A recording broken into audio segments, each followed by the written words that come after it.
Hey, all you rad dads out there.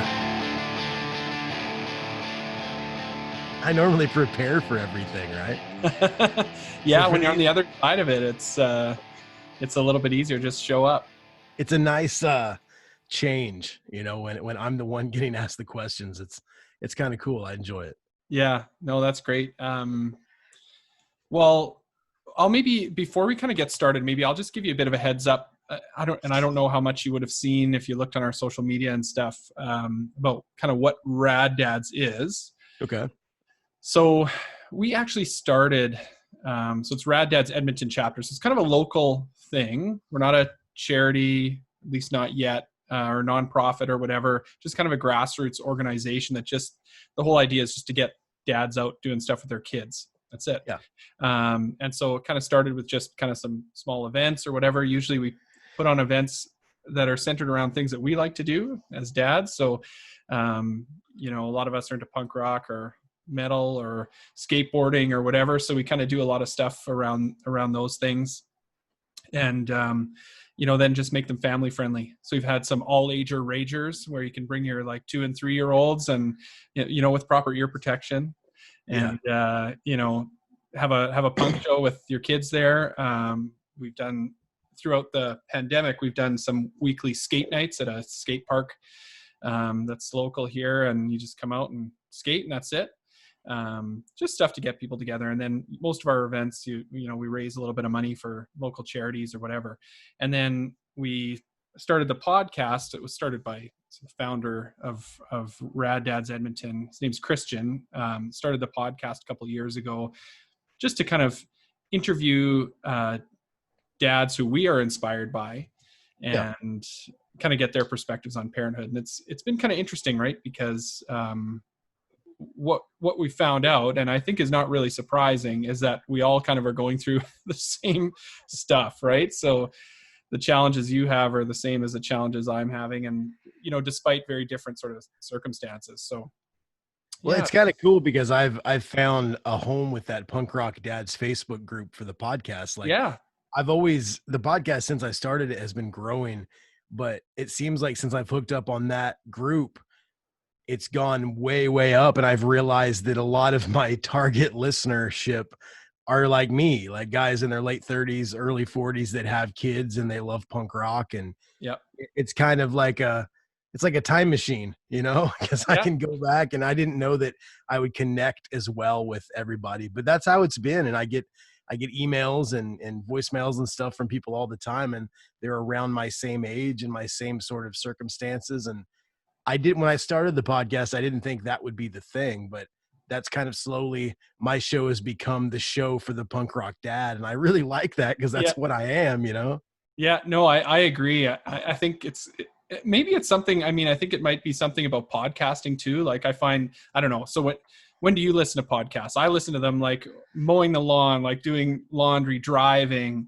stuff like that. That's a lot of times I'm listening. I don't listen to music a lot anymore. When I'm showering, I'll put on like a playlist or whatever. Yeah. But yeah, if I'm mowing the lawn, I've got a podcast going. Anytime I go outside for anything away from my kids or my wife, I hit play on whatever current podcast I'm listening to. It's basically whenever I have time, like when my son's going to sleep at night, if I'm not watching YouTube videos with him to help him go to sleep, I have one of the 90 different podcasts that I listen to going, and I don't use headphones. So I'm trying to get him to go to sleep. I'm laying down next to him and I put the speaker of my iPhone under my ear so I can hear it on like 1 or 2. Yeah. But yeah, it's a never ending thing. It's kind of crazy. I guess I used to listen to music 100% of the time whenever I had a chance. And now it's more like 80% podcasts, 20% music, and I don't feel like I'm betraying music or anything. It's just, I've gotten accustomed to really enjoying podcasting, so much so that I got into it almost 3 years ago. So. Yeah. I totally agree. There's something about it, like, as opposed to listening to music, you kind of feel like maybe it's that you're gaining some new knowledge or whatever it is. Like, it's almost like a news source, but it's a very specific news source to what you're interested in. Right. So if you want to do a deep dive on some band or, whatever, some topic, like you can get that through podcasting. And I don't know if you have experienced this, but sometimes when like I'll get up in the morning, I'll grab my phone and like I'm gonna open up Facebook and see what's going on. I realize that I'm really just scrolling. I'm not really looking at it. It's like this thing that gives me comfort. I'm not even like contemplating like what's going on or like digesting what I'm looking at. Yeah. And with a podcast, like we just went on this big family road trip and I listened to podcasts quite a bit while we were in the car. And once in a while, like I just find myself zoning out to the people's voices. I don't know if that's a thing that happens. Like I retain the information if it's something exciting that I was interested in. But if some of the podcasts I listen to all the time and the sound of the guy, the host's voice or whatever, like it just almost puts me in a trance. And I don't know that I'm actually like digesting everything they're saying, but I feel calmer because I'm listening to these people that I'm familiar with listening to. It's a very strange phenomenon. I don't know. Yeah, I totally agree. And it's kind of funny. Like I was just thinking about that the other day, but in the context of the radio, I've like started as I've gotten older listening to the radio. Yeah. You know, like news radio for the most part. And I find the same thing. Like half the time I'm not really even paying attention, but I do feel it's kind of like something about, their voices. It's people you recognize, and it just kind of, calms you down a little bit, as opposed to, I mean, I guess I still do like to, you know, put some propaganda on or whatever when I'm like on my way to work to get myself revved up. But I'm finding more and more that sort of news or talk radio or podcasting is kind of what I'm interested in too. That's what actually led me to listen to my first podcast, not even before I got into like doing it, but I used to, I was living in Alabama for a while doing this job with a corporate entertainment company. And I ended up playing on the weekends in a reggae band. Our singer Gary was actually from Jamaica. It was like a straight up real reggae band. Okay. And we would play all over the Gulf Coast. So we would be hitting, you know, New Orleans, Mobile, Alabama, everywhere in Mississippi, Florida, wherever. So every weekend I would have these 2 or 3 hour drives. And I found myself, you know, I'm getting ready to go play music for 3 hours. I didn't want to listen to music. Yep. So I would put on talk radio. But I don't know how it is up in Canada, but in the United States, it's very divisive. It's very slanted. It's political. Yep. And I was starting to find out that the right-wing radio was way too far right for me, and the left-wing radio was way too far left for me. So I got really sick of listening to the talk radio stuff because I didn't agree with a lot of it. And somehow on a Facebook post or something, I always knew what a podcast was. I just didn't even know I had the access to it on my phone. Like I was just ignorant to it. So basically somebody posted something about this podcast called How Did This Get Made?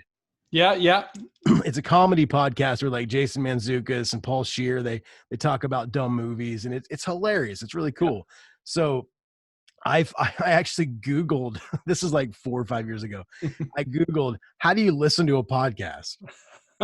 And the first thing that was like, well, if you have an iPhone, you probably already have the app on your phone. So I looked and I had the app and I opened it up, and it was just like the floodgates open, man. There was music podcasts and comedy, and I never looked back from there. And literally every weekend for almost 2 years, when I would go on those long road trips, it was just episode after episode of anything I could get my hands on that was even remotely of interest to me. That's how it kind of started for me. Yeah. I had a very similar experience for sure. And for me, it was related to road trips as well. Like I find podcasts pass the time so much better than listening to music, especially if it's music you're kind of familiar with. So, and it's just like, it's tailor made for you, right? Like if you don't like that topic, you can just pick something different. So I love that. Well, and I also like, I don't subscribe to many podcasts because I'm not real sure of like, oh, maybe I don't want this episode on my phone. I don't want to take up room on my phone, whatever. But what I'll do is every day when it updates the list of what's updated, I'll hit the little download thing. And sometimes when life gets hectic and I don't have a lot of time to listen, I'll look at my recently downloaded and I'll have like 80 episodes. Yeah. So then I start having this anxiety, like I need to get through these episodes so that I can get on to the next stuff. Or you find a podcast, like I'm a huge Metallica fan. I mean, I'm a punk rocker. That was like the basis of everything I did in music. but I grew up on Metallica and Slayer and Iron Maiden and stuff like that. So I found this podcast called Metal Up Your Podcast, which are these two guys that are professional guitarists in Nashville that are covering Metallica, and they have like 200, 300 episodes. Yep. I found them on like episode 200. So then I was like, oh my gosh, I've got 200. I had to go back and like go into their back catalog. And I think that happens a lot as well. As my show grows, I'll have like a new episode that'll do really well.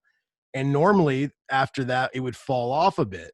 But now, like, I'll have, like, I just had Tim from Protest the Hero on, speaking of Canada. And you were a part of that episode as yeah, well. that's right. But I had that episode, and what I've found out from, like, I'll have a bigger guest come on the show, and then the weeks after that, the entire back catalog will just blow up.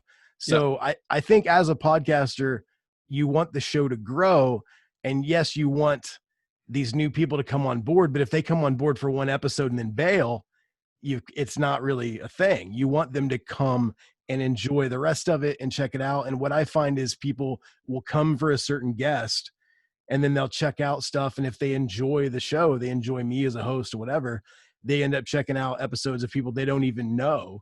And that's kind of what the point is, because then they find out about a new artist. And that's why I want people to come on the show.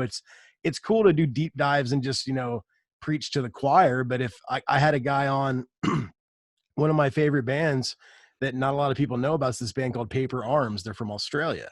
Okay. And I had Josh Mann, the singer of Paper Arms, come on.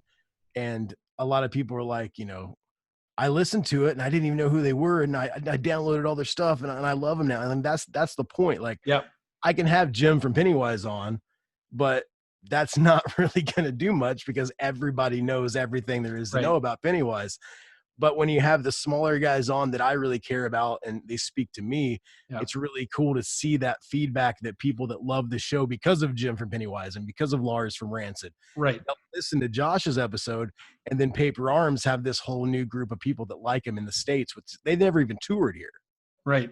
Yeah. So you kind of need to walk that line, right? Between having kind of the big name guests to get people to come and check out your show, and then having other people on who are really going to benefit from that exposure. Right.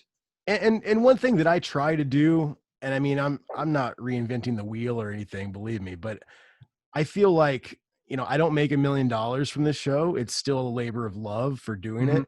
It's grown to the point now where publicists want their artists to be on the show, and that's awesome. And I'm not going to turn down anybody that I think is cool and would be good on the show. But I have to like the guest. I have to like the band. Like, I've had so many people hit me up since the show has gained a little bit of notoriety, and they're like, I've got this new artist, blah, blah, blah. And I listen to them, and it's not that they're not good. I just don't really like it. Yeah. And so is it authentic, right? Like, I don't want my show to be, I don't know, some kind of news outlet. Yeah. Like, I still want it to be personal to me. Like, when I had Jim from Pennywise on the show, that dude's one of my heroes. Yeah. Like, I was the biggest fanboy in the world, and I loved having him on the show. But somebody in a band, like, I'm not a big Slayer fan at all. Like, I've tried my whole life. I need a little bit of melody in my heavy music. Yeah.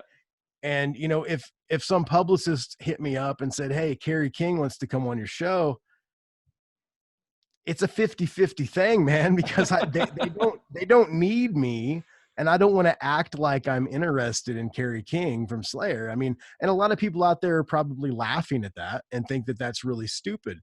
But everyone that's been on the show, I've had some sort of relationship with. Yep. Whether that be a personal relationship, a relationship with the publicist where I trust that they're sending me somebody, if I don't know them, that it's good and I like, or a relationship where I was raised on their music. Right. Like, it's never been a thing. And this is something that me and guys like I'm good buddies with Dewey over at Pure Pleasure.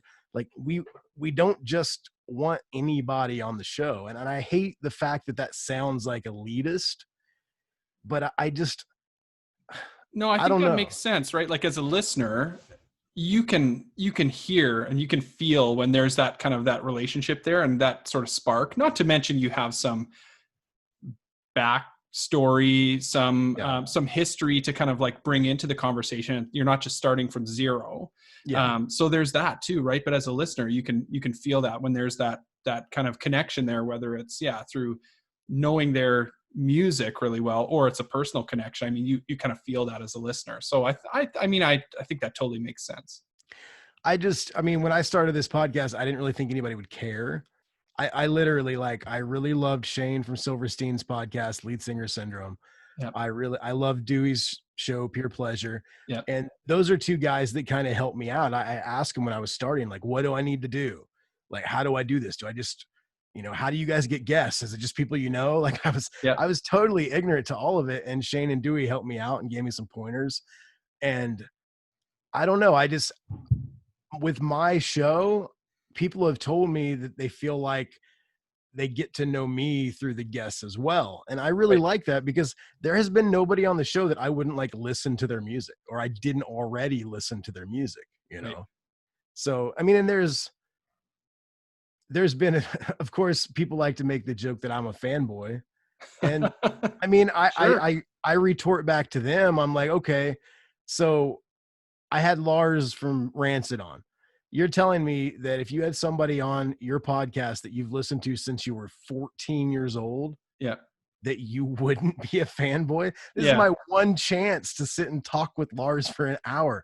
Of course, I'm not just, and Lars, I'm not a journalist. Like, I'm a fan of music. And I mean, that's your connection, right? Like that's, and I mean, I think most artists, they love to hear that, right? They'd rather talk to somebody who gets it, who understands where they're coming from, than somebody who has no clue, right? You see those videos of I don't know, people interviewing movie stars or whatever about their upcoming movie, and they just kind of have no clue. And those interviews look so bad. They look so rigid, right? And so when there's that connection there, I mean, the artist likes it too.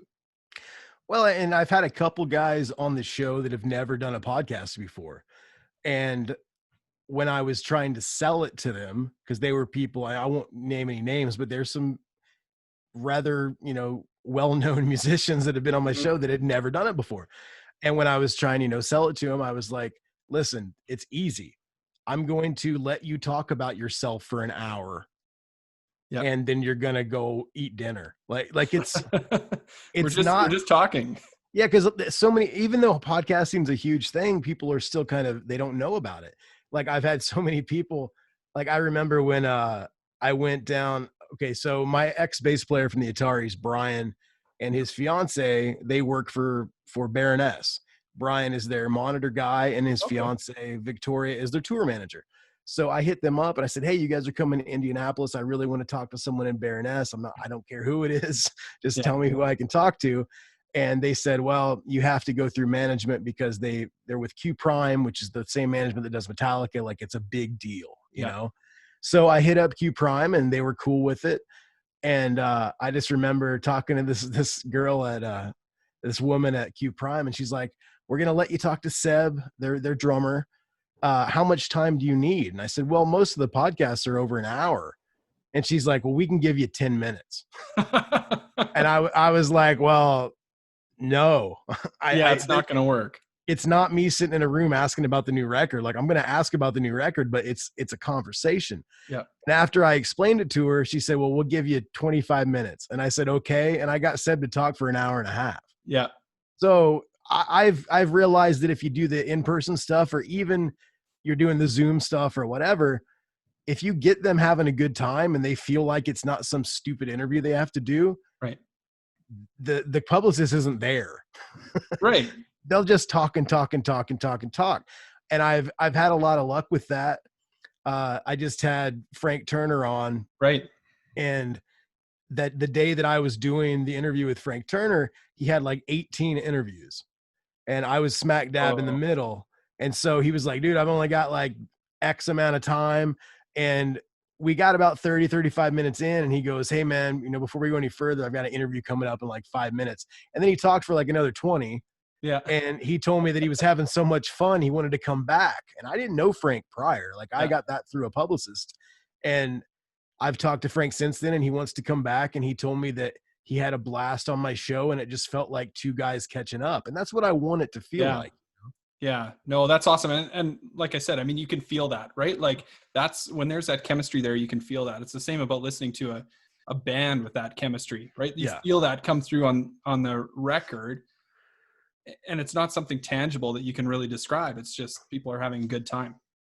And on my show too, like I don't know. I never wanted it to be just me say, hey, what's up? This is Chris. Here's my interview. I like doing stuff that makes it feel inclusive. Like I really want the people that listen to the show to feel like it's their show too. Yep. Like even you calling in and doing the voicemail for last week. Yeah. I love that because it feels like you're a part of it. And like when I post something on the Facebook group and I'm like, who's, your Mount Rushmore of punk vocalists and like stuff like that. I've always from day one, if I had anybody that cared at all, I wanted them to feel like they're a part of it. And a lot of the times I do, I catch a lot of shit from some people because I post on Reddit to check out the stuff. That's probably the least place you should post. But that's the one place where people are like, interview starts at 22 minutes in, blah, blah, blah. People say they hate the segments and everything. But then again, I get people that hit me up all the time that say they love them and they found new bands because of my sponsors that sponsor the episodes. So that's my personality and that's how my show is going to be. Like, if you don't like it, you can listen to somebody else's that just goes right to the interview. I want mine to feel almost like one of those old radio shows where like they did fun stuff. Yeah, like, for sure.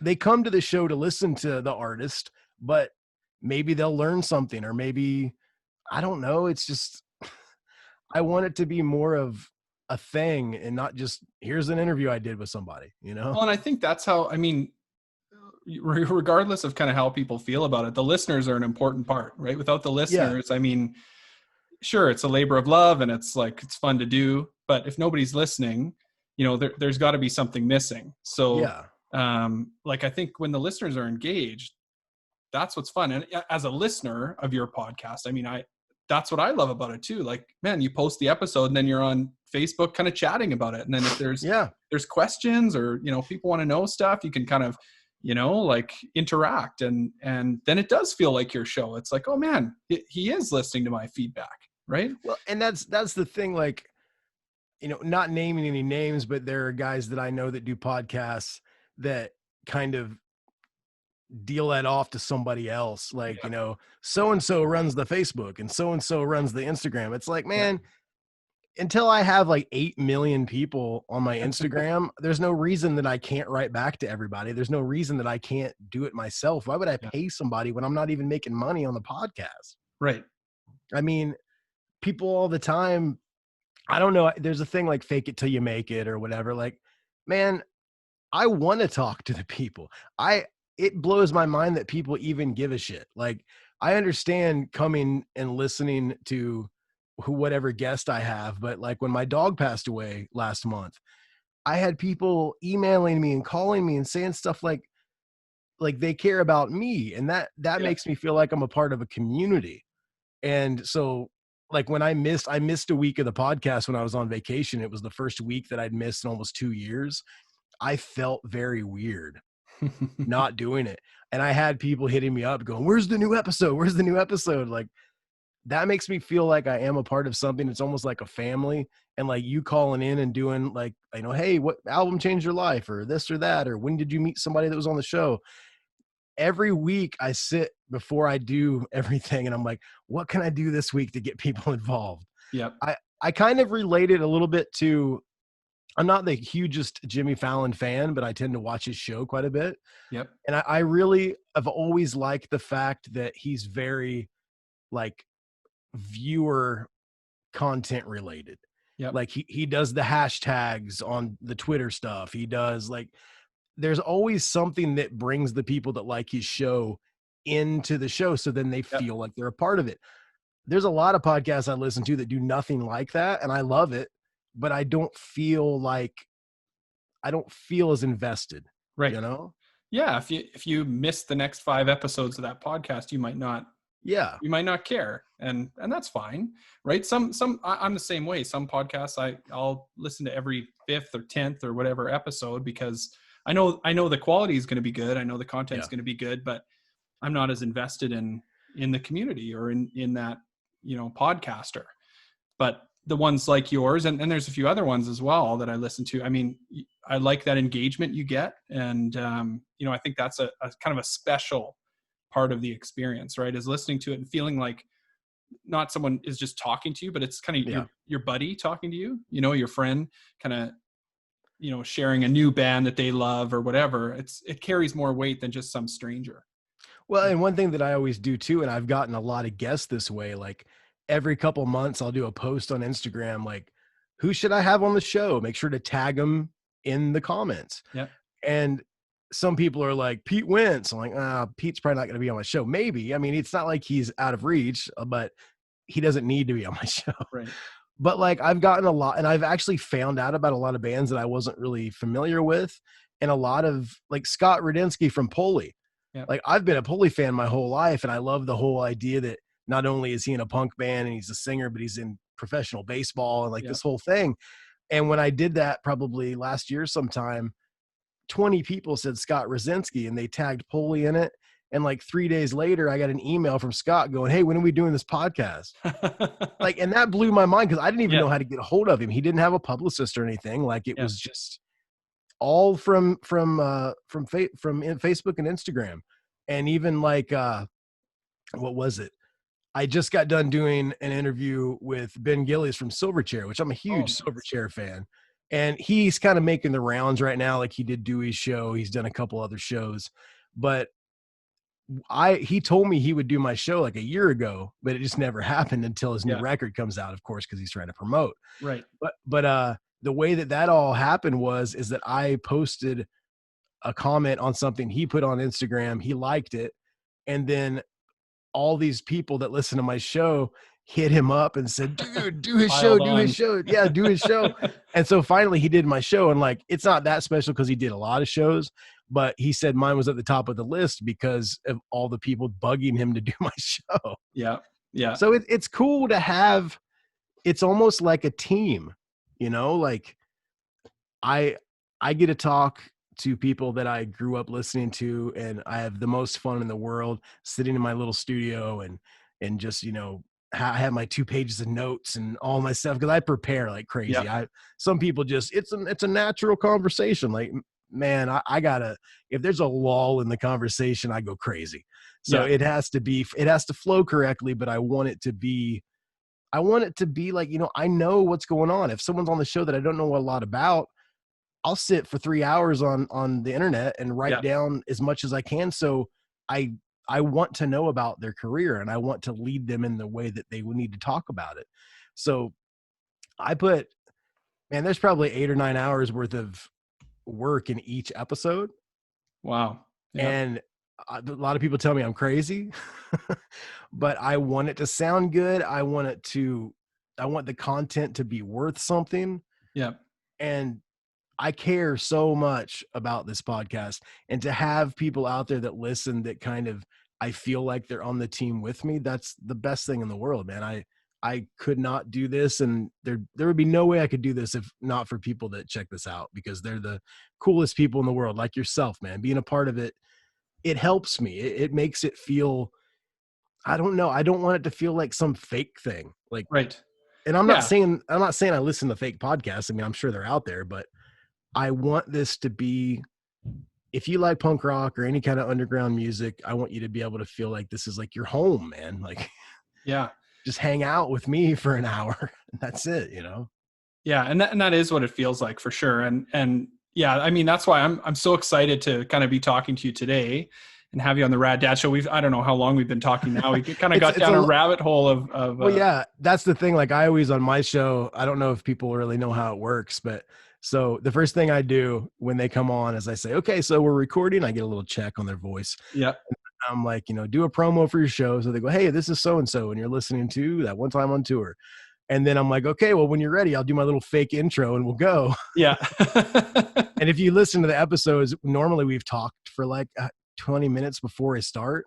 So I'll say, "And I'm on the line with blah, blah, blah." And then we go, "And hey, before, when we were chatting, you talked about," so that's the only fake part of the show. Yeah, exactly. So that's always my struggle too, is you have this like preamble, and then you have to like, okay, let's like bring it back here. Let's get started for real. And I do like podcasts like Dewey from Pure Pleasure. A lot of the time when he starts the interview, you can tell they've been talking. Like there's no like, hey, I'm on the phone with, but I always just like to have a clear beginning and a clear end. And for editing purposes, that makes it a little bit easier as well. For sure. Yeah, for sure. I'm the same way. So with that being said, we should do the fake intro right now. Okay, let's do the fake intro right now. Yeah. So Chris, I'm so happy to have you on the show, on the Rad Dads show.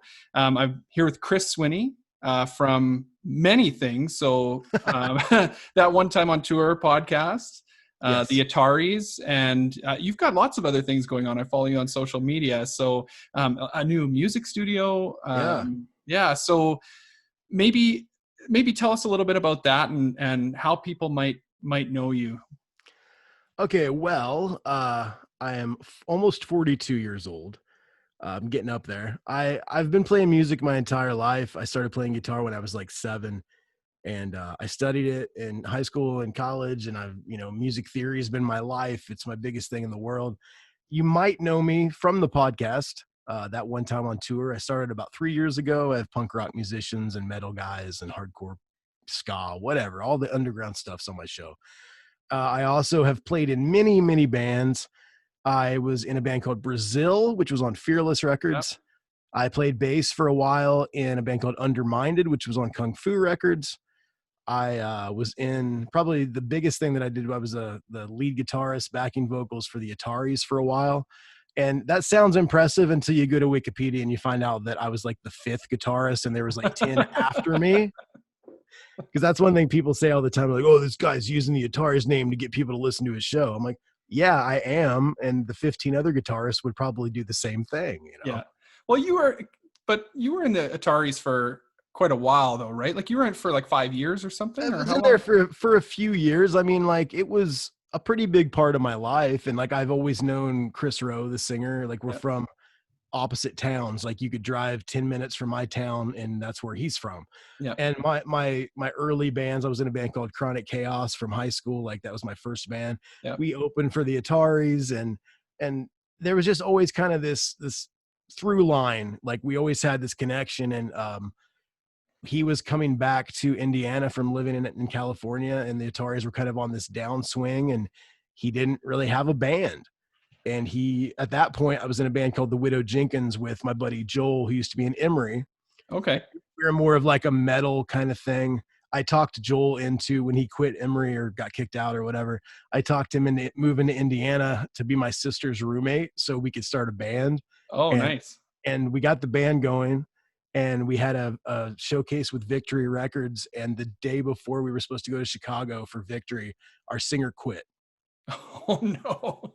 Yeah. And so basically we were trying to find a singer for that band. And I knew that Chris Rowe had just moved back to Indiana. And I was like, hey man, I don't know what's going on with the Ataris, but this band that we've got, I'm going to send you this demo and tell me if you like it. And he's like, oh, I really like that demo. It's heavy, but I like it. And I said, well, do you want to sing? Because we don't have a singer. And on the phone that day, Chris was like, well, I don't really think I want to do that, but I'm trying to get the Ataris back to where they were. So do you want to play guitar? And of course I'm like, well, hell yeah, dude, I'll play guitar in the Ataris. And he's like, well, the only issue is we don't have a bass player or a drummer. And I'm like, well, I have a bass player and a drummer. So basically a third of my old band that was going to get signed to Victory jumped into the Ataris, and the other band kind of went away. And 2 weeks later, we were in Vegas in front of 7,000 people. So it was kind of a whirlwind. And I was in that band for quite a while. And the other guys were in the band for a little bit longer than me. At the time, I was like going through a divorce and had a bunch of stuff going on. And it got to the point where we were gone so much, and I had so much at home I needed to take care of. And I took a leave of absence at the beginning, and my stepbrother Aaron took over for me. And then I just kind of never went back. And then Chris moved to Arizona and got different people. And like everybody's still cool. There was no bad blood or anything. It kind of ran its course, And I did a few other tours after that with a couple of different bands. And then I ended up taking this big job in Gulf Shores, Alabama. Some people might know me from this. I don't know. There's a thing called the Hangout Music Fest, which is down on the beach in Alabama. And it's like, we had Stevie Wonder, we had Tom Petty, Red Hot Chili Peppers, Foo Fighters, like whoever, they played it. It's 50,000 people on the beach. I became the A&R guy for that festival. Okay. And then I was actually the talent booker. They have a venue on the beach that does shows year round. And I became the talent booker for that, as well as working for the festival. And yeah, that's where I kind of quit touring. Okay. Was when I got that. And then I found my wife and had some kids and moved back to Indiana because it's super cheap. And that's my life in a nutshell. But yeah, you probably, if people know me, it's from the Ataris or the podcast probably. And so you're a dad. I'm a dad. I try to be a rad dad. Yeah. Okay. And how many kids do you have? I have 2. My son Silas is 4, and my daughter Indy is almost 3. She'll be 3 next month. Okay. So you're working hard as a dad with a 4-year-old and a 3-year-old. I'm working very hard, and I've got a lot of irons in the fire. My life, even though there's a pandemic, is pretty hectic right now. Yeah. I mean, at a baseline with a 4-year-old, like your life is hectic. That is crazy. Just the way it is. Yeah. It's insane. Yeah. Anything else aside, it's still hectic with a 4-year-old. And I mean, 2 kids around that same age. Well, and I don't know about you or any of the people out there listening, but I didn't have my first child till I was 37. Okay. So I waited quite a while, and it's a young guy's game, man. Yeah. I mean, you waited until you already had the back pain before you had to, rock the baby and lift them out of the crib and all that stuff. Oh yeah. It's, and my wife and we've contemplated maybe having another, but there are things daily that make us go, nah, we're good. Yeah. We'll just keep rolling with the 2 that we've got. That's hilarious. So, so you had kids once you were back in Indianapolis? We actually, my wife and I, this is a really weird story. I met my wife while I was playing in a reggae band on the weekends. Okay. And a few months later, whenever it was, I don't know the timeline, but like I asked her to marry me. And then like a week later found out we were pregnant. And what happened is that during that whole situation, I got a job offer to be a consultant for the entertainment department at Margaritaville in Jamaica. Oh. So what happened is that these guys wanted me to come down there. It was like a year project to fix their entertainment department all over the island. And I was like, well, my wife's pregnant. We can't really, I don't want to have my kid in Jamaica, even though it would be cool to have like dual citizenship. I don't know if I trust the hospitals in Jamaica, And so they were like, okay, well, we can wait until you have your son. A month after he's born, you guys need to be down here. So my son was born. It was like 3 days after he got out of the hospital, we went and got his passport, they said he was the youngest kid ever to get his passport at the place where we went. And a month after he was born, we were on a plane to Jamaica. Wow. And we lived there it was supposed to be a year contract. We were there for about 5-6 months, I think. And then we came back to Alabama. So we lived in Montego Bay, Jamaica for those 6 months. Nice. And then we ended up back in Jamaica or back in Alabama. And I was working at like marketing at a computer store and just like jobs that I didn't really care about. Yeah. And one day my wife's just like, hey, let's go back to Indiana because you can teach guitar there. Because I have a store that I used to teach at here in Indiana. And a couple weeks later, we were here and we've been here ever since. That was back in 2017. So okay, nice. Yeah. So since that point in time, you've been kind of teaching guitar. Has that kind of been the day job? That's the day job. It's anything with strings. I've got ukulele students, mandolin, banjo, bass. I do some songwriting lessons for some high school kids. And I also we do it 2 or 3 times a year. It's a music workshop called Rock and Roll Summer Camp, even though we do it year round. Yep. And we have kids that come and we put bands together and we have a big concert for their parents. And normally it's like 30 or 40 kids come to the camp. Cool. Oh, that sounds amazing. So it's everything that I've ever done work related, except for just a couple shit jobs, has always been something to do with entertainment or music. So yeah. So you kind of mentioned this before that you consider yourself a rad dad. So what's a rad dad? How would you define that?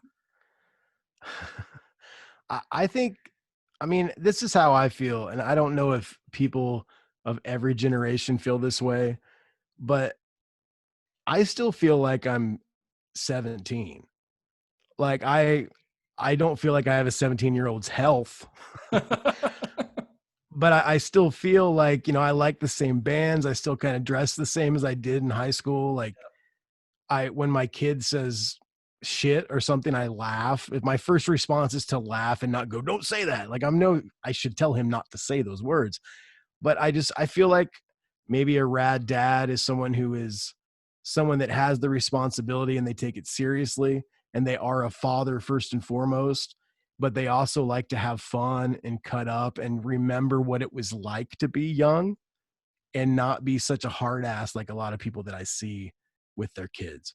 And like I play with my kids all the time, and me and my son, we listen to Metallica and NoFX and everything when we're going to sleep. And Cool. and I think a rad dad is someone that maybe being a parent is tough, and you should be a parent first and foremost, and you have a responsibility to be a parent, but you can also have a good time and not be so uptight. Maybe that's what a rad dad is. Yeah. So it's kind of like walking that line. Walking that line between being fun and also disciplining your children. Yeah. I mean, you kind of like have to, teach them the right way to act or whatever, and find ways to, I don't know if is it discipline, or is it like, I educate or whatever. But yeah, it's walking that line. That's a tough thing. It's really tough, man, because I mean, my wife all the time, like my son will say something and I'll find it hilarious. And she looks at me like, if you laugh at that, he's going to keep doing it. I know, but it's so funny. Like, he said the F word. Like, it's kind of funny. He shouldn't say it, but it's funny, Yeah, we have those conversations too, right? Like, just you can't help but think it's funny, right? But you have to. When a 4-year-old says "fuck," it's funny. Yeah. I don't know. Especially if they say it in front of like their grandparents or something. Yeah. Especially funny. So, like, what are the most rewarding aspects of being a dad to you? I mean, my biggest thing is that it's kind of the unconditional love thing. Like, even when my kid is having a tantrum and I can't take it, and oh man, it's horrible, I still love him. And when my son first came out, the day he was born, I never in my life, and people talk about this all the time, and I never understood it. But as soon as you see that baby, it's over. Yeah. Like, and people that don't feel that, I don't understand that, because I know there's people out there that, don't take care of their kids and they're not around their kids. Like, I'll tell you straight up, as soon as I saw my son, touring was over. Yeah. Like, and I respect anybody that can still go out there and play music and do whatever, but I can't do it. Like, I got to be here for my kids. There's only been a handful of days that I haven't been around my kid since they were born. Like, I went on a small trip to take my mom out to visit some family on the West Coast, and that was it. Like, I used to, when my son was first born and I was still playing on the weekends with that band, we'd drive to Mississippi or somewhere, and we'd get done playing at 4 a.m. I would drive all the way back and get home at sunrise just so I was there when he woke up. Yeah.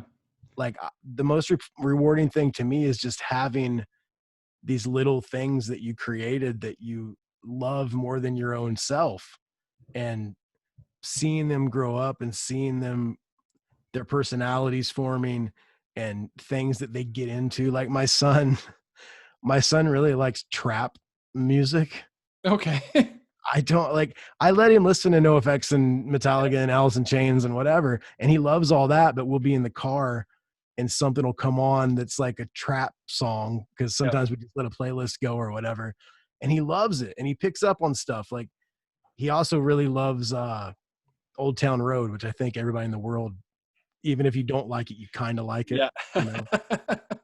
So it's cool to see them start to have their own things that maybe aren't your things. Like, I was lucky enough that my dad loved Sabbath and Zeppelin and Hendrix and let me listen to music that kind of led me down a path to find other cool, heavy music that I liked. Yeah. I hope that my kids kind of dig what I listen to, but it's also cool to see them find their own identity. And I love that. But the unconditional love thing is, I mean, I love my parents. I love my sister. I've loved all my pets and my wife and everything. But when I saw those kids, everything changed. So for me, that feeling, and if I would have never had kids, never knowing that feeling, I think that's the best thing for me. Yeah. I have yet to sort of meet someone or talk to somebody who can really describe what that feeling is, but I think it's a common. It's fucking weird, man. Like, yeah. I used to tell my mom's like, you're never going to have kids. Cause remember, I was 37 when I had my first kid. Yeah. So I would talk to my mom about it, and she wanted grandkids so bad. And she's like, you don't know what you're missing. And I'm like, well, that's just it. If I never know, I'll never know. Yeah. And then as soon as I had that first kid, I'm like, Mom, you were super right. And now I understand, and I'm glad that I did it finally, Yeah, moms know, hey? Oh, they know, yeah. Yeah. So you had kids a little bit older. Yeah. Did you have any fears about having kids? I will say that when it finally happened, I didn't think there's no fear of like having the kid or taking care of the kid. The fear for me was, okay, so I'm going to be like in my 60s when this kid graduates high school. Yeah. I'm going to be like Mick Jagger, like having a kid when you're 75 or whatever. But I wouldn't say that there was a lot of fear for that. I think the fear for me, not really understanding that I wouldn't really care, but losing your freedom, losing a piece of yourself, Yep. because I think that's something that people don't really talk about, but yep. it is something that people, I've always been the guy in a band. Yeah. That's been my identity since I was 15. Yeah. So if I'm not a guy in a band, what am I? Yeah. That was the scariest thing ever. And it's not like the kids force you to not be in a band. I could go be in a band if I want, but it's like, I didn't realize having the kid, I would care so much about the kid that everything else would become secondary anyway. So not really fears about having the kid, but I was scared of like losing a piece of myself, losing my identity, because when you've never had children and you're in your late 30s and your whole life has been centered around one thing. Yeah. Then it's scary. It really is scary.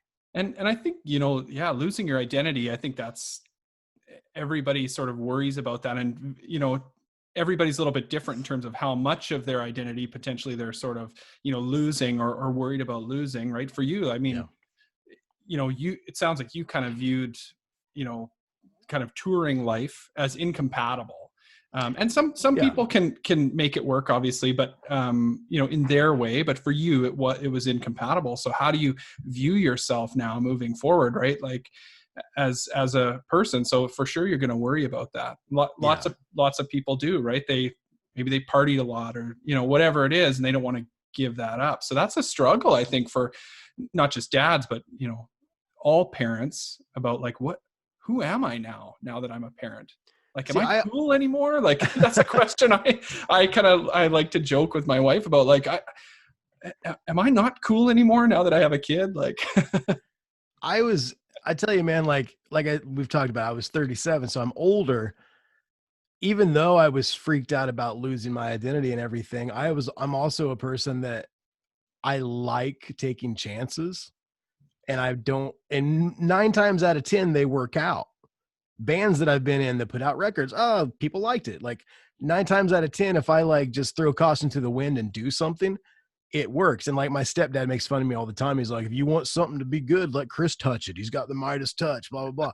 And I don't. And I tell him all the time, it's like, dude, I still work my ass off. It's like any success, any minuscule amount of success I've ever had in any avenue of my life, it's because I've worked at it, And so when it was, hey, let's have kids, like, we didn't say let's have kids. It was a surprise. We'll say that. But it was also like, hell yeah, I've always wanted to be a dad. Fuck this, man. Let's do it. Like I had some reservations, but I also thought that this might be the coolest thing I ever do in my entire life. So why not do it? I think a lot of people maybe don't have that attitude when it comes to anything. they get scared of a lot of stuff. And I've always kind of been the guy, and this is from Henry Rollins, kind of, he has like this quote. I'm not sure what the quote is. I'll paraphrase it, but he's like, you know, if someone asks you to do something and you're scared and you think you should say no, say yes. Like back in the day, like going on tour with different bands, like, hey, do you know how to guitar tech? Yes. And then figuring it out when I got on the road. It's not that I knew how to, you know, fix bridges or whatever, but when I got out on the road, I figured out how to do it. It's always say yes. Like, have you sold merch before? Yes. You know how to do books? Yes. No, I didn't know how to do that, but I went out and did it and I figured it out. And that led to other relationships. I've just always been from that standpoint, tours, you know, anything, kids, whatever. If you think you should say no, just say yes. And hopefully it'll be a cool thing. So, yeah. You know, some people answer that question about like having fears, about becoming a dad with like the very practical stuff. Like, like, you know, I've never been around babies. I don't know how to change a diaper, like, you know, that kind of stuff.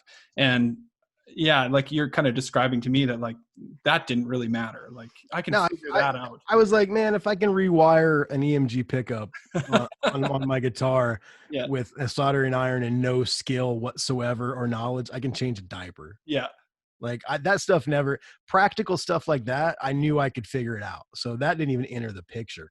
It was all of the self-image stuff, you know? Yeah, for sure. You know, who you are, person, and how you're gonna, you know, with the various things you have going on. Like right at that time, you're, you know, kind of signed on to do this thing in Jamaica. Like, and how am that was scary because it was like, and especially like my in-laws and my parents, they're like, so you just had a baby and now you guys are going to move to a third world country for a year.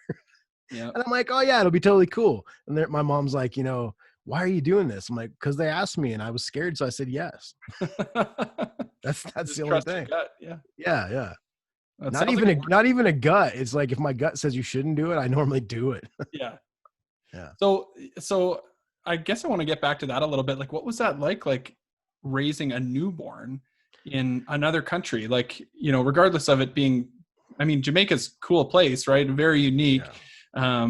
Like what was that like, sort of like getting your bearings as a parent and not in your comfort zone? Because so many people are like, we got the nursery and we got the grandparents around and we've got like all this support. Well, you would have been down there on your own. It was different because, like I said, we only had a month of being parents before we went. So that first month, he was still getting up in the middle of the night. Nobody was sleeping. You know, it was the whole thing that happens when you're a new dad. And then we finally got down there and we had a nice condo in like this expat kind of area. Everybody was from like Ireland or Britain or wherever. So we felt safe. It was nice, like fenced in, like gated community. And so that was fine. But it was the whole fact of, we're trying to figure out how to take care of this little baby. And I'm going to work for like 12 hours a day, driving to Kingston or driving to Negril, all over the island, doing all this stuff I wasn't familiar with, learning how to drive on the other side of the road. Oh man. Which I had done a couple times, like in Europe, like over in England and places in South Africa, but I had never done it long period of time and really got used to it. And there's no street signs in Jamaica. And I don't think there's any laws in Jamaica either, as far as driving. But it was a unique thing. My mom went down with us for the first 2 weeks to kind of help us get settled. And I would go to work because I, like, 2 days in, I was going to work. So like she was there with my wife taking care of my son. And yeah, it was a unique thing, but I tell people this all the time. I had nothing to base it off of. Like, I didn't know what the normal thing was because it was my first kid. So there was no like, oh, this is weird. The last kid, we didn't have to do this because we weren't in a third world country. It was just kind of like learning how to do it. I will say diapers in Jamaica are cheap, which was a really good thing. Nice. They had like this, it was actually a diaper that was made in Jamaica. I can't remember exactly the name of it, but super, super cheap. And they were way better than Pampers or anything else. Oh, awesome.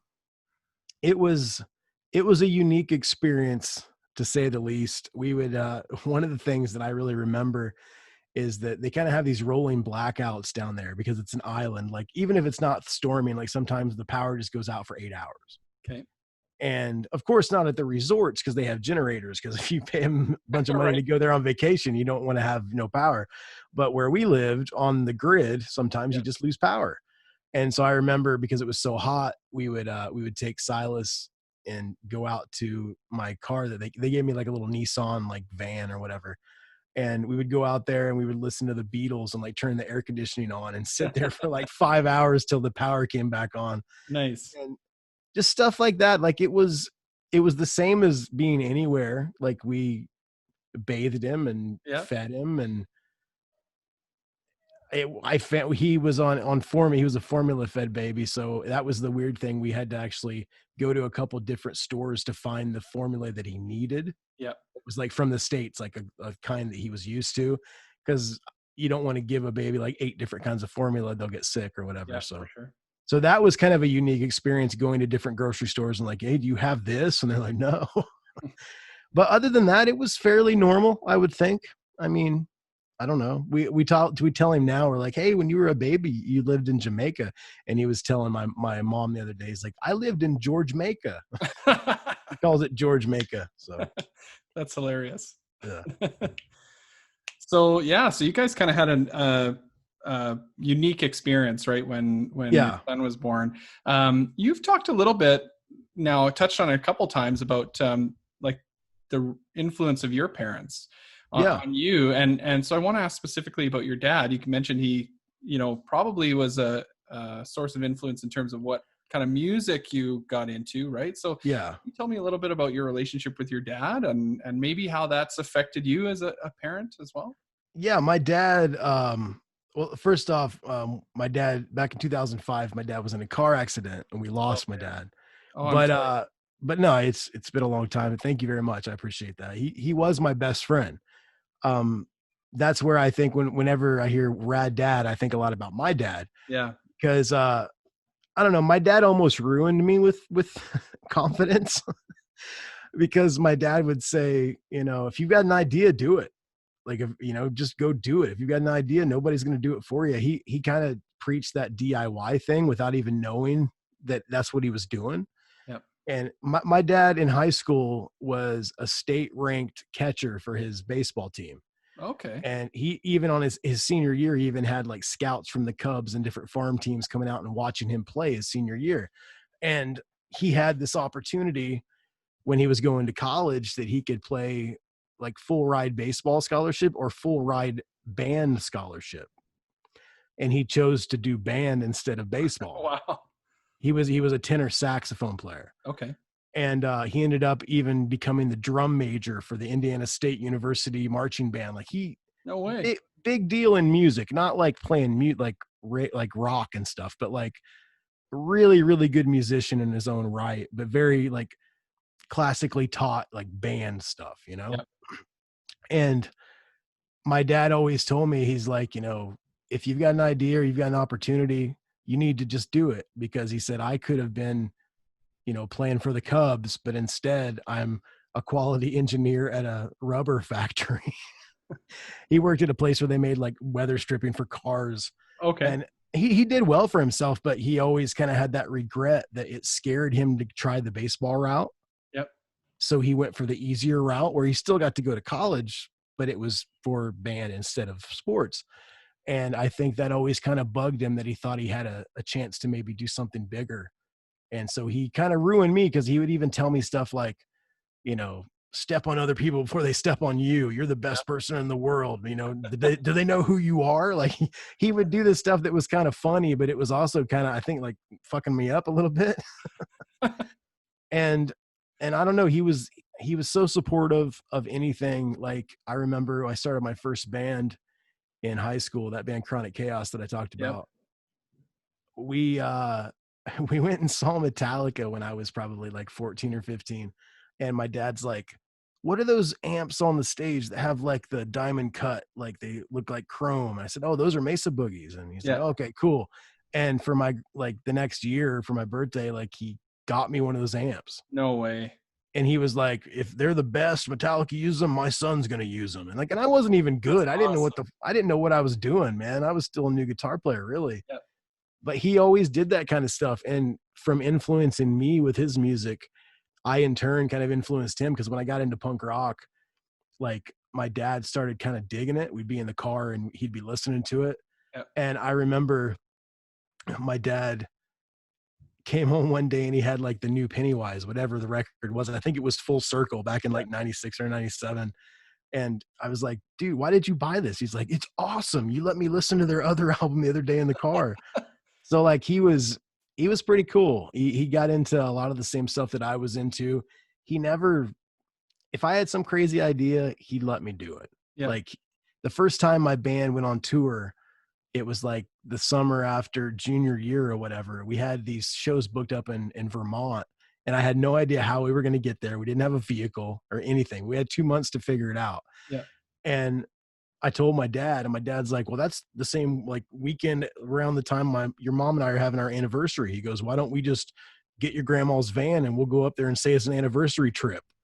So me and the other 3 guys and my younger sister and my mom and dad all got in the van and drove 17 hours so we could play 3 shows. And that was my first tour. That's and so awesome. My mom and dad's like, whatever 20th anniversary, whatever the hell it was he used that as an excuse so we could go on like a small tour for the first time. So yeah, he was the best ever at being supportive, and he was kind of like my best friend. As far as discipline, he wasn't the best at that. So that's where like I say like Rad Dads, they have to walk that line, because I love my kid. I want to be my kid's best friend, but I'm also his dad. Yep. I will say the only thing negative I can even say about my dad is that he never wanted to be the bad guy. Yeah. Do you know what I mean? Like my mom would yell at me and ground me or whatever, but it was always my dad would be like, when she goes to sleep, we'll go get a pizza. Or, you know, he was always just like, he wanted to be my buddy. Yeah. And sometimes that maybe didn't work, you know? Yeah. That is I mean, we talk about that, walking that line. That's a hard thing to do, right? Like even, you know, my relationship with my wife and my kids, like, you know, she sometimes says like, yeah, you're like the good cop and I have to be the bad cop. And Yeah. you know, that sounds like that's kind of how it was in with your parents as well. But you know, it's funny, you talk about like how he maybe had this big regret in his life about not kind of chasing his dream of playing baseball. And so because of that was kind of always telling you to just go after your dreams. Like, do you think like, are you making that same connection that I'm making, that, you know, you're saying when I have a fear of doing something, like I just need to go for it? I think that's a lot of his related to it? influence. Yeah. I think that a lot of the stuff that I've done in my life, like I was saying, as far as going on tour and figuring it out, or being scared of having kids and just fuck it, let's do it. Or even the podcast, like I didn't think that I'd be talking to you about this. I didn't think that anybody would care, you know, but I had an interest and it scared me, and everything said I shouldn't do it. And then I've got that thing in the back of my head, my dad saying, if you're scared, you should do it. Because I was scared and I didn't do it. So I think it's completely connected. And that's one other thing that freaks me out about being a dad is fucking up. Mm-hmm. Because I know that a lot of how I am as a person and how I look at the world stems a lot from my dad. Because you're supposedly like, you know, if you're a male, you're male in your life, your whatever is your most powerful role model. If you're female, so-and-so, you know. So I know that my dad had a huge impact on my life, on how I view the world and different ways that I am. And I feel that that's going to be the same way for my son. And I don't want, my dad did a great job. My childhood was wonderful. Right. Everything. He didn't like the discipline, but I mean, he was still a good dude. I just want to make sure that I don't mess my kid up. That's what scares me, you know? Yeah. I mean, I think that's what freaks every parent out, right? Is just like that thought that you might screw them up, and that, you know, something that you did might cause them harm down the road, even in the short term. You know, like I even think about like the times when I like, fuck you, like forget to do something for your kid, or you yell at them, you get mad, you yell at them or whatever. Like that feeling of like letting them down is like the most powerful feeling. Yeah. Right? It's the worst. And so it's such a good influencer to try and do the right thing, I guess. Well, like I'll yell at my kid and get upset for some dumb shit that he does. And then I'll feel so bad, like right after it happens, that I'll say, hey, do you want to go in the toy room and play? And we'll be in there for like 2 hours because I feel so bad. I want to try to make up for being an asshole to my kid. I don't know. Yeah, it's so, I mean, it's so tough to keep that in control, right? You get stressed about whatever, you take it out on your kid, and it's like, oh man, like this innocent little human, like they don't deserve this. Or like, I feel like sometimes he'll do something. I'm like, why did you do that? You know, you shouldn't do that. And then I'm like, he's 4 years old. Like, he doesn't know shit. You're like, you're trying to treat them like they're 20 years old or whatever. I'm like pushing like adult time. You should know. I'm pushing like adult ideals and everything. Like, you should know that. Why did you put your hand in that hot water? Like, he doesn't know what he's doing. But I feel bad sometimes because I just feel, I don't know, I get impatient sometimes. That's the one thing I wish I could be better at, is have more patience with my kids. Yeah. I mean, it's so hard, right? You have it's tough. It's tough as a parent too, right? Like, responsibilities and whatever, and then taking care of your kid. So it's easy to kind of let those other things bleed into your parenting, for sure. So we kind of do this thing on the show called the Rad Dads, Bad Dads feature, where it's kind of like I'm going to put you on the spot here. So ask you to tell me like a blue ribbon kind of moment as a dad, like when you were really proud. That's kind of that rad dad moment. And then maybe if you can think of a kind of bad dad moment where you felt, kind of like, oh man, I shouldn't have done that or whatever. And so I'll turn it over to you. You can start with whichever one comes to your mind first. Well, the rad dad moment, I'll say, and this sounds very kind of cheesy and stupid, but my son the other night, this is like recent. And I mean, this might be dumb to some people, but to me, it's pretty cool. We were getting ready to go to sleep, and I always lay with him till he falls asleep. And by the way, it's really hot in my studio. I don't have the air on. I'm sweating like crazy. All right. But every night when we go to sleep, I'll watch videos or listen to podcasts or whatever. And I didn't really realize that he was paying attention. Right. And so, like, I think this was 2 nights ago, I was watching this video. It was like Metallica live in 1984. They look way different, right? It's like the Ride the Lightning tour or something. And Silas goes, "Daddy, that's not Metallica." And I went, "Yeah, it is." He goes, "No, Metallica don't have long hair." And I just, in my mind, I'm like, man, he's really paying attention to the fact that, and plus he says his favorite band's Metallica, which I don't know if they are. He also sings Master of Puppets all the time, which I think is pretty cool. But that's a thing where I want him to have his own identity and everything. But the fact that he is so in tune with what we're watching that he could pick something out like that, I think that's pretty cool.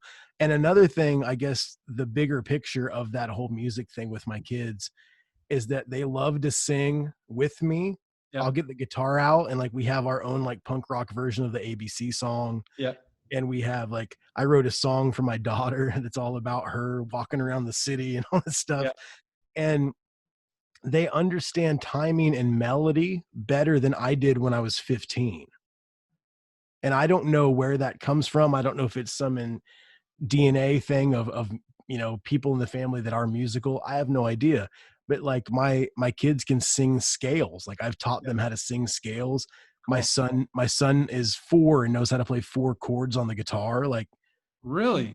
Yeah. And he can actually do it. Like, it's not like stupid kid stuff. Like, he can do it. And like, I love it because I'm like, Silas, what's your favorite chord? He goes, E minor. Oh yeah. Nice.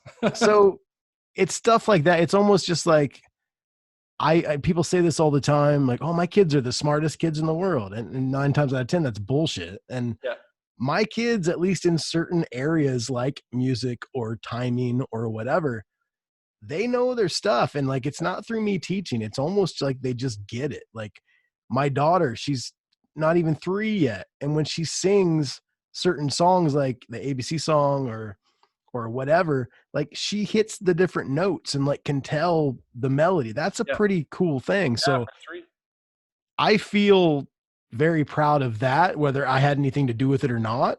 It's still like cool to me. And I'm like, wow, my kids at least understand something that means the world to me.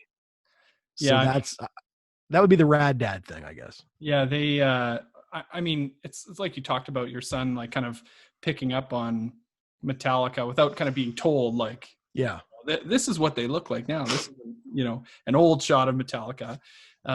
Like they absorb those things, right? So I'm sure like so much of your life revolves around music. I'm sure they're just picking up on it, right? They're seeing, my dad's interested in that.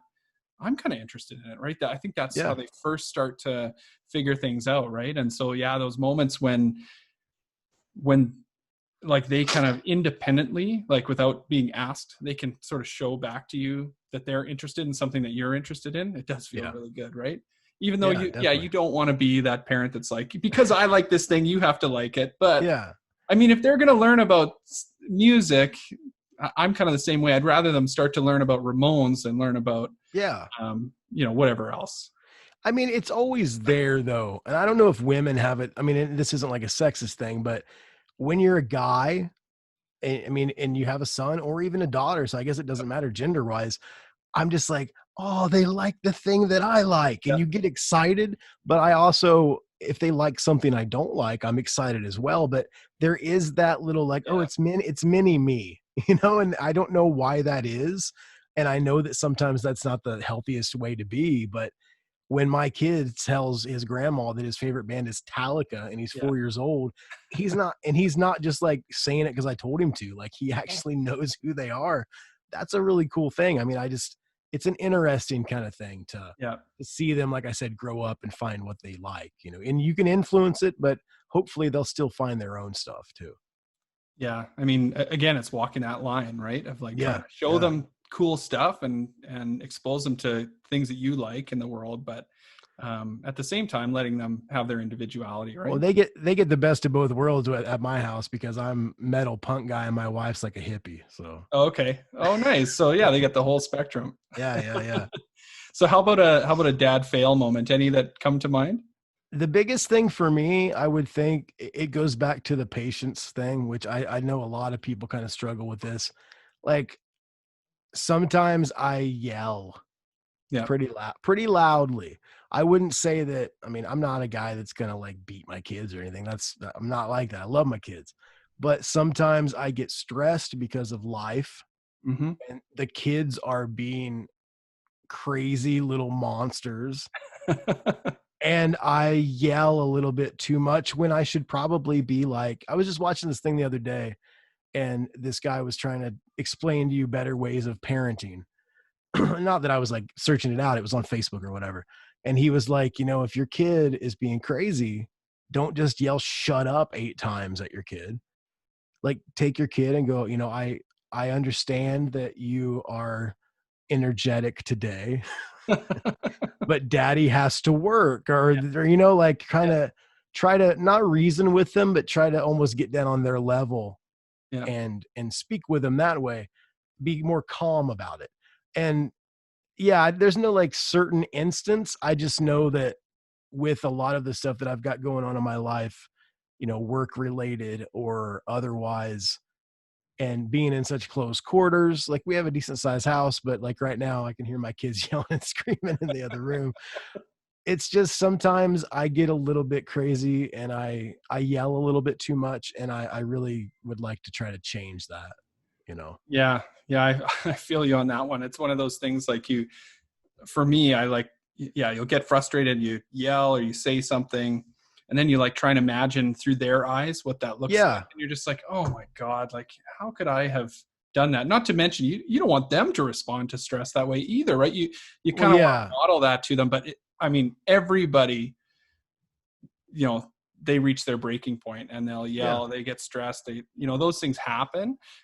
It's normal, I think. Right. But I think everybody has the same issue. Yeah. I just think that people can choose to better themselves and handle situations differently. And I'm not saying I'm there yet at all. I'm currently trying to, because my kids pick up on it. And then when they get mad, they, like, I want them to know how to handle stress better than maybe I do sometimes. Yeah, for sure. It's you want to model that for them. Yeah. Right? But I mean, when it comes down to it, I mean, there's going to be times that everybody gets stressed. Right. And so, yeah, I always find because I kind of do the same thing sometimes afterwards, like, okay, sorry, let's go play. Let's like do this. You want to like remind them, I love you, even though I just screamed at you. Like, I love you. Right. But it's so hard to come to grips with that feeling of guilt after you do that. And it's like instantaneous. I don't know if it's that way for you. It is. It totally is. It's almost like, when you're like, I'm locking my keys in my car, like, you're doing it. It's like, as I'm yelling, I'm like, I should not be doing this at all. I'm going to regret it as soon as I'm done. And then I do. Yeah. So. Yeah. I feel you on that one. So I think we're kind of getting to the end here of kind of the questions we typically ask. This has been so awesome. It's been great. Oh, I love it, man. Thank you so much for having me on. Yeah. And it's kind of neat. Like we were talking about community before, and, I'm thinking back to when I started listening to your podcast. I want to say, I'm trying to think of what the first episode was that I listened to. It might've been Trevor Riley from Scream. Love those guys. You had Nuno on the show, right? Yes, we did. Yeah. So we talked to Nuno. They were playing the Blasting Room 25th anniversary show last year. And so we did that one, on location in Fort Collins. That was really fun. He's so fun. He's such a fun dude. He has told me now for almost 2 years, like, dude, I can't wait to come on your show. But like every time I send him dates, he never responds.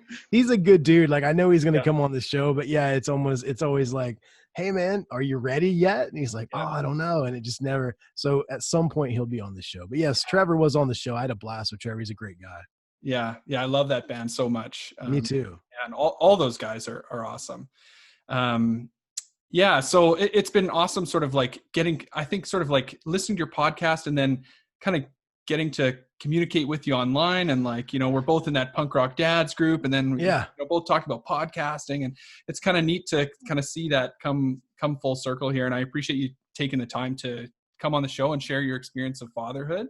Yeah, it's been great, man. Yeah, and it's helpful for our listeners. For sure it is for me, but it's helpful for the listeners too, to kind of hear when we talk about these like moments of frustration or, dynamics with parents or, dealing with moving and whatever, these are things that people have to deal with. Right. So it's nice to kind of hear other people are going through some of the same stuff.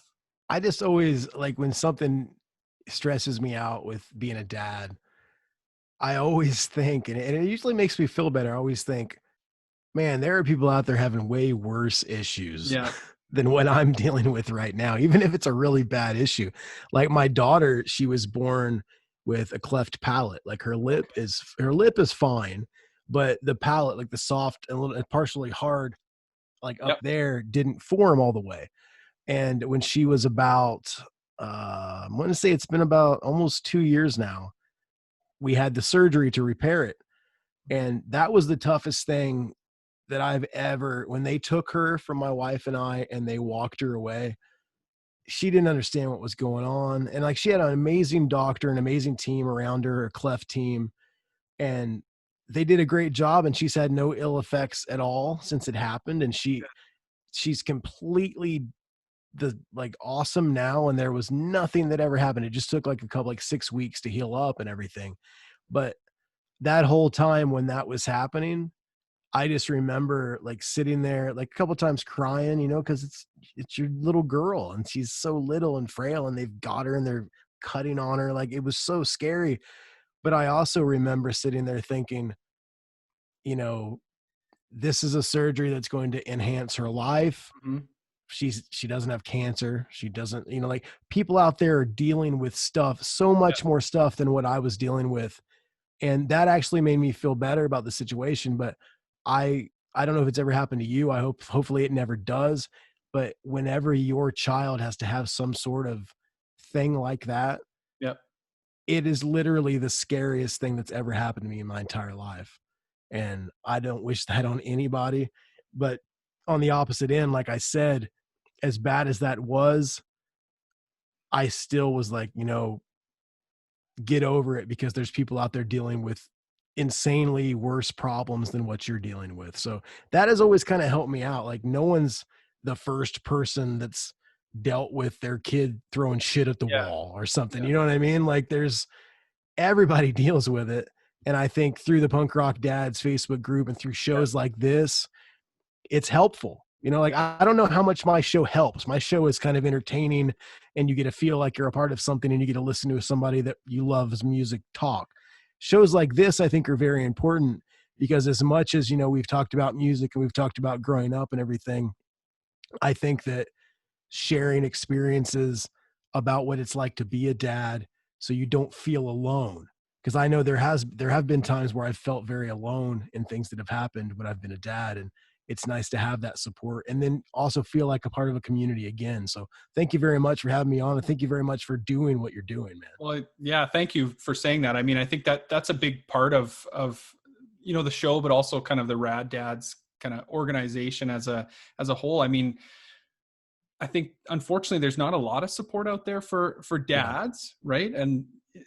And rightfully so. Like I think there's a lot of support available for moms, and there probably should still be more. But certainly there's less for dads. You know, after you have the baby, there, you know, at least where I live, there wasn't really, you know, dad's group for you to go to or whatever. Like I was home with my second daughter for a couple months as part of the parental leave. My wife went back to work and I stayed home, and I remember going to taking her to the library to go to little classes there or whatever. And it was fine, but it was always like me and then all the moms. Right. And so it kind of highlighted, like, you know, there's kind of something missing there in terms of that kind of support. And I was able to, talk to the moms and, you know, share, you know, successes and challenges and all that stuff too. But, it's just not really something that's very prevalent. So having avenues like this, I agree with you, is really helpful. Yeah, man, I'm just happy to be a part of it. And I mean, the fact that anybody cares about my show is awesome, but I think more people should care about stuff like this because this really helps the world. I think mine is a nostalgia rabbit hole, and stuff like this is really needed. So I more people need to take notice of this kind of stuff. Well, it's nice of you to say that. I mean, I think your show, you're right. It is a lot of nostalgia for sure for me too. I'm here, you know, 36 years old wearing my Descendant shirt, and that's just who I am, right? I'm listening to the same music I listened to in the 90s, right? And that's just how it is. That's the way it is. And so it is nice to kind of have that to look forward to, right? Like, you know, maybe the bands you listened to back in the 90s, they aren't huge anymore or whatever, but to be able to, you know, hear one of those guys get interviewed on your show and like kind of get to relive that a little bit and get excited about that again. Yeah. I mean, not that you're interviewing all, you know, it's not like it's has-beens, but I mean, you know, some of those type of interviews where it's with guys that I haven't heard much from in a while, it's great. I mean, just keeps you energized, right? Well, I mean, like, why you love that. No use for a name. I just did like a 2-week thing where I had Matt and Rory. Rory didn't even know what a podcast was. I'm just like, dude, you got to come on my show. He's like, well, what is it? Explain it to me. We did like this whole, like, probably hour phone call the week before we did the podcast for me to like run him through what we're going to do and like how it works. It was pretty awesome. This is why we do this. It keeps us young, I guess. Yeah. Well, again, thank you so much for coming on the show. Any words of wisdom for dads out there listening, or maybe soon to be dads? Soon to be dads, don't be freaked out. Everything is going to be fine. You're going to have more poop on your hands than you ever have in your entire life. And I tell you, that's the thing. My wife has kind of like, if she sees someone throw up, even on TV, she like has to throw up. So every time like my kid throws up or whatever, like I'm cleaning it up. Anytime the dog throws up, the cat throws up, I'm cleaning it up. So yeah, you're gonna deal with a lot of bodily fluids. And but it's gonna be fun, and you're gonna, like, every time, I don't know if you've had this thought or not, and I don't know if this is a thing, but I love my kids so much that like Daddy, I pooped. There's no like your turn. Like I just okay. Like you pooped. I'm not gonna let you sit and shit. Like I don't know. You don't care. You don't care about any of that stuff. The kid that you're getting ready to have, if you're a soon to be dad, is going to change your life, but it's all going to be for the better. Yeah. And it's the hardest job in the world, but it's the most rewarding job in the world. And as far as words of wisdom, if you're scared about something, you should do it. Everything in my life, any success I've ever had, like I said, it's always been, I was freaked out about something. I had a yes or no decision. I always said yes. And 9 times out of 10, it's worked out fairly well. So push through and say yes to everything. Yeah. I like that. Except drugs and shit. Don't say yes to other stuff. Well, thank you so much, Chris. It's been really, really fun. I've really enjoyed chatting with you about this, and hopefully we'll have more conversations going forward. Yeah, that's awesome, man. And I'll tell you, you can cut this out if you want, but shoot me the audio and maybe I'll put it up as like a bonus episode, help you get help some people check out your show, Sure. Yeah. No, I appreciate that, man. And actually, sorry, I forgot to ask you, tell people where to find you on the web. So you've got a lot of things going on. Yeah. You got the podcast. So where do we find the podcast? The podcast is on all of the catchers, Stitcher, Spotify, Apple, whatever, but you can search That One Time on Tour, or you can just go to tototpodcast.com and all of the links are there. We just signed with a new network, Sound Talent Media, which we're on there with my buddy Dewey from Pure Pleasure. Jeff Rickley from Thursday has a kind of like a mental awareness podcast called Dark Blue. Chris DeMakes from Less Than Jake, his podcast, it's on there. There's a bunch of stuff on there. You've got to check it out. Doc Coyle from Bad Wolves used to be in another band. I'm spacing on what band it was, but he's got a podcast on there called The X-Man. It's a lot of the Jabberjaw family is now in a new place. So, and you can go to soundtalentmedia.com to check out all those shows and my show. I recently signed a lease on a new place to start teaching guitar again. And I have this new business called Midwest Music Mentors, which will be opening in the next couple of weeks here in Muncie, Indiana, where I live. Congratulations. Yeah, it's pretty cool. I'm still, it's kind of a risk. It's another one of those things we were talking about because we're still in the midst of this pandemic. And the biggest thing with the pandemic is that I give private guitar lessons. So people, if you're not going to school, you're not going to come to a guitar lesson. Right. Now people are in school, but it's still like the health department's like, you have to do this and you have to do this. And the place that I taught decided that they are indefinitely postponing lessons. So I got a deal on this place and I just decided, screw it, I'm going to sign this lease and see what happens. So I'm currently working on building my schedule back up and trying to figure out what day everything's going to kind of open. I wanted to do some kind of big event here in town and have like, pizza and all this stuff. Come in and see the new digs, but it's in the middle of a fucking pandemic. So we can't really do that either. So like it's a good place to leave this interview because it reinforces what we've talked about. Hopefully this will be a positive venture for me. Yeah. But if it's not, it was worth a shot, So yeah, just if you have a yes or no question for something to do in your life, say yes. Yeah, I like that. And I do remote lessons too. So if anybody's interested in lessons, just hit me up. Just go to tototpodcast.com, all the contacts there and everything. Nice. Okay. Well, thanks again, man. I appreciate you coming on the show. Yeah. All the best to you and your family. Thank you so much. You too, man. Through the remainder of the pandemic, hopefully you guys stay sane and healthy and all that stuff. I know that's a challenge for a lot of families these days. We are trending up at the moment in Indiana where I live. So trending up in Casey Cape. Yeah, not good.